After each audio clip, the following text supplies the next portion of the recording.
What up, reader fam? Welcome back to my channel. Today I'm bringing you another episode of Boba Book Break, the first episode of 2021. If you're new to Boba Book Break, it's the series on my channel where we take a break from reading, grab ourselves some boba, a ding ding, sip some boba, and talk about books. I'll be sure to leave a playlist down below in the description of my past Boba Book Breaks, and today's episode is being sponsored by Quirk Books. Let's not waste any time, let's get started. First up, we've got the boba of the day. I am cheating on my regular boba place today, and I feel bad about it, but I just wanted to switch it up and try another boba shop in my town, so that's what I'm doing today. This is a boba joint in my area that I've been wanting to try out. Boba tea in your area. I still feel bad about cheating on my regular boba place. Maybe to make up for it, I'll get boba from my regular boba place after I film this episode. I ended up getting the orange twist, and the little boba balls are clear. I've never had little clear boba balls, but hey, I'm always up to try something new, and trying new things in quarantine is a little bit difficult, but this might be as exciting as it gets. Let's do a little taste test. I am a little bit worried because I just had some mint gum, and like mint and orange, they don't twist together, they don't mix together, like they are not friends. Nope, nope, nope, nope. So we'll see how this goes. Time for the stabby stab.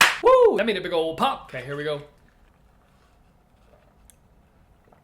Oh, it's a little, it's sour. The little boba balls are actually not boba balls. Those are definitely like little jellies down there. Which, I mean, you could argue that's the same thing as boba, but it doesn't feel the same. It hits different, but that's okay. It's still something new, something fresh, something unique to my taste buds. Whoa, that is sour.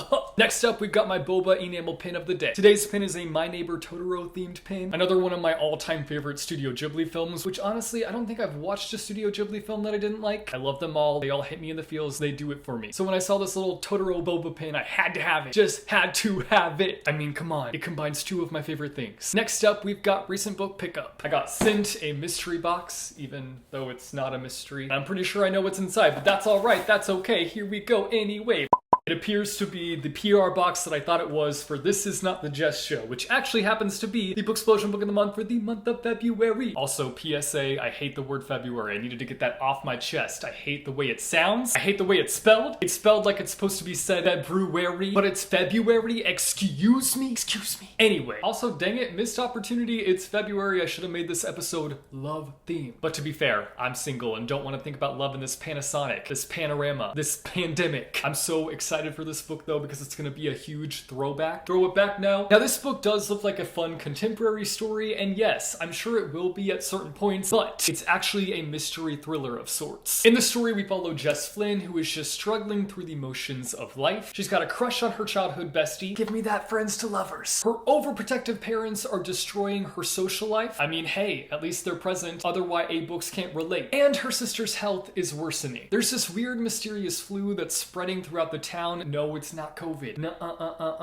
And things are just getting weird all around. Especially the day when she walks into her room and a tiny sleek black device with an apple on it falls out of her best friend's backpack. I'm already confused as to what could happen. Like, that's the description. I'm confused, but mostly I am intrigued. I need to know what's gonna happen. I'm already beyond ready to devour this sucker and to find out what the heck happens and like what's going on. Like, is somebody from the future going back in time? Because this book, I believe, takes place in the 90s. Or is Jess living in the 90s and somehow going to get a glimpse of the future? I don't know. That's what I'm picking up with the description. I'm very curious to find out more about what's gonna go down. And either way, it's gonna be full of lots of throwback feels, and that's something that I am completely here for. Like, give me all those 90s vibes, baby. Shoot, living in the current times, I would do anything to get back to the carefree time of the 90s. There's some other goodies in the box, so let's go through it. We've got a letter from the author, it looks like. We've got a Jess's Room pop-up kit, a craft that I would probably destroy if we're being honest. I'm not the best when it comes to crafts. I keep trying to be the best, and someday I will be the best.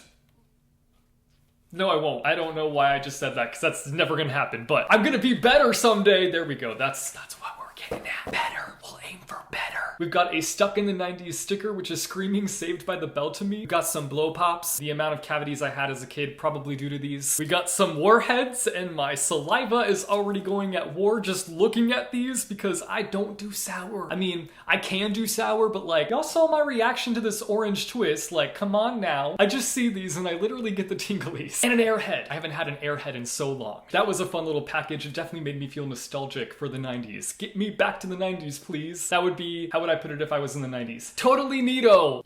There we go. The Booksplosion live show for This Is Not the Jess Show is going to be on March 6th at 6 p.m. Eastern Standard Time. So if you want to pick it up and join us, you should do it. It's gonna be a fun time. Hey, sip break time.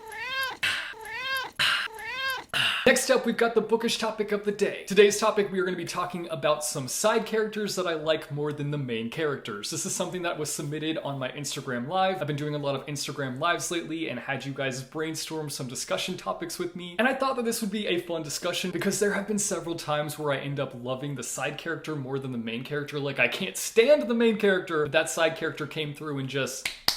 they did that. So we're going to be talking about some side characters who probably deserved to be the main character. Oop, oop, oop, oop, oop. Did I just say that? You bet I did. I spat that right out and I'm going to run with it. Carry that torch right out the arena. Where am I going? Reel it in. I feel like this honestly happens more often than not where I end up loving the side character more than the main character. Because usually the main character is the one making all the stupid decisions and the side character is the one to be like, snap out of it, you dummy. Where would the main characters be without the side characters? Our side characters walked so our main characters could run. The first one I chose is pretty obvious, pretty typical of me, and that is Kinji from the Shatter Me series. I am not quiet about my love for Kinji. Like, he is the best. Deserved to be the main character. He really said, y'all thought this book was all about Juliet. Well, I've got another thing coming for you. It's all about me, Kinji. He's not only an impeccable friend and there for people the second they need him, but he's also just overflowing with witty banter and is quick to act in chaotic situations. We stand one Kinji in this household and one Kinji only. Not that I know of any other Kinjis. He's the only Kinji that I care to know about. Next up, we've got Gray from the A Curse So Dark and Lonely series. Now, I know that technically he does become a main character and we get a point of view from him, but with the first book, he was a side character. And I'm thankful because he got what he deserved, and that is main character status. But before that, you know how annoying it was to not have a POV of Gray when he was one of the best characters in the first book? He was already a standout. He was a main character in disguise as a side character. Like, we spent all of book one listening to Harper and Rin when a whole Gray exists. This is a wall that I will gladly hit my head against because Gray deserved a main character POV in book one. Gray was already the most interesting character in book one. I said what I said, okay? He was carrying the story on his shoulders. Let's give Gray a round of applause for carrying book one. I mean, he got a raise in book two for all that he did in book one, so there's that at least. He's a super protective character, but he's also the kind of character that will go out of his way to make sure that everybody around him feels comfortable. Not in a way where it's like batting for attention or like trying to make you aware that he is doing his best to go out of his way to make you feel comfortable. Like, it's not that situation. He's really good at like reading the room, I guess you could say. The best, I tell you, the best. Then I've got Mr. Roy from The Boy in the Black Suit. This is a book that I read pretty recently and he was a standout character in my eyes. Now, it makes sense as to why Mr. Roy is not the main character in this story because he's an adult and like obviously it's a YA book, so like they're not gonna make the adult the main character. That wouldn't make sense. But he had such a fascinating backstory compared to our main character. And sure, that might be because he had years on him. Obviously, he's older and he's been there, seen that. But just the way he goes about life and carries himself is so fascinating to read about. And maybe I liked him because he was a mentor for our main character, and I'm a sucker for those types of characters. Listen, I just love having those characters where every time they open their mouth, something wise just kind of flings out of their mouth. I need somebody like that in my life. Actually, I do kind of have somebody like that in my life, but they're a long distance friend, so I need somebody to like live here with me in my house and just sit next to me and just constantly speak wisdom into my ear. We all need a Mr. Gray in our lives. I need a sip break. And lastly, I have Manon. Again, this might be a cop-out, like Gray is kind of a cop-out because technically Manon does end up becoming a main character. But like compared to Selena, Aelin, whatever you want to call her, she's not technically the main character. Like Selena, Aelin is the main character. She's our main focus. The thing is, I hated Manon when she was first introduced. I was like, yawn yawn, snore snore, I don't like you, boo-hoo. But I did a full-on flip-flop the more that I learned about her. And she became one of my all-time favorites real quick. She carved her way into my heart. From learning of her past involved in the Witch Clan, to just seeing her personality and how she evolved as a person, part of me kept being like, can I just have a full-on series on Manon? I wouldn't be opposed to that. Does anybody else agree with me there? So those are just some side characters that I felt really stood out and I ended up liking more than our main characters. You guys should let me know down below in the comments some side characters that you loved more than the main character, because I know that I'm not alone here. I know we've all felt this way, so let me know down below in the comments. Next up, we've got the Bookish Meme of the day, a new new segment that I am introducing, the segment where I share a meme that I felt attacked by. Sounds about right. When you finish a book and realize you live in the real world and not the book's world, it isn't fair. I feel that. I feel that a lot lately. As I've been reading, I've been like, you know what? It's kind of not fair to read about these fictional characters who can just like travel the world, go wherever they want to go, and I have to stay at home, can't see my friends, can't hang out with people that I want to hang out with. I want COVID to be over so I can read books and not feel jealous of the characters in them. Like, I want to be in their position as I'm reading the book, and it's just annoying. Like, lately I've just realized how annoying it is to just read about some characters that are just carefree, living their lives as if there's not a pandemic happening. Like, what's it like to not live in a panoramic? Anyway, can you tell that I'm sick and tired of it all? Because I'm sick and tired of it all. I want to give the virus a good old Thanos snap and say sayonara. Lastly, I'm going to be sharing with you my current reads. I'm currently working my way through one book, and then I have another book that's going to be on my radar. But the first book is called Moshi Moshi. This book is about a girl whose father has died by suicide, and she is left with his phone, and once her and her mom move away, she begins to think that her father is trying to communicate with her from the dead through his old phone. As you can imagine, the second I heard that description, I needed this book. I needed to discover it. I've been wanting to read from this author for a while because I know that they are pretty popular and they have a lot of great books out there, and I want to check those books out as well, but this one is the one that intrigued me the most. And let me just say, this book has already got me all up in my feels, and I am not very far into it. I am maybe 8 pages into it, like not very deep in, and I'm already like,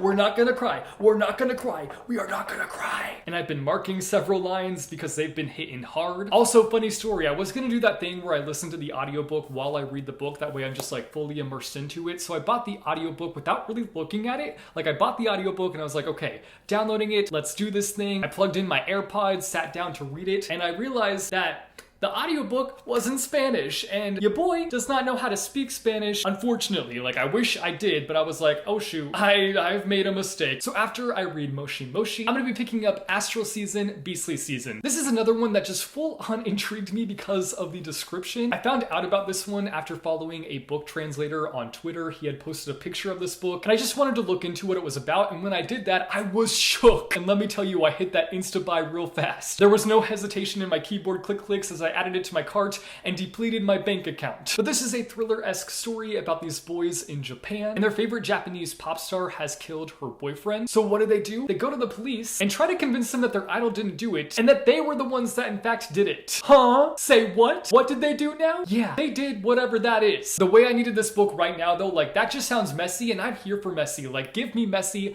I will take that and I will devour it. So after I read Moshi Moshi, I'm going to be diving into this one. Both are rather short, and both are actually translated from Japanese, so that will be helping me on my goal to read more translated works this year, if I'm able to push myself to actually read them. Because, like, you know, I've been abandoning books left and right lately. I don't want to talk about it. There's no slump. Nope.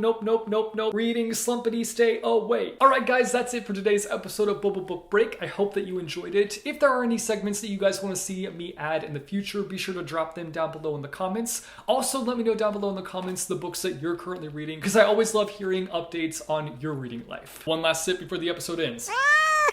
If you like this video, be sure to go and hit that like button. If you want to see more bookish content from me, be sure to go and hit subscribe or go and hit that bell icon, and you'll be notified every time I post new videos. As always, thank you guys so much for watching. I hope your day is bright, that tomorrow is brighter. Keep reading what your heart desires, and I will see you soon with a new video. Bye-oh!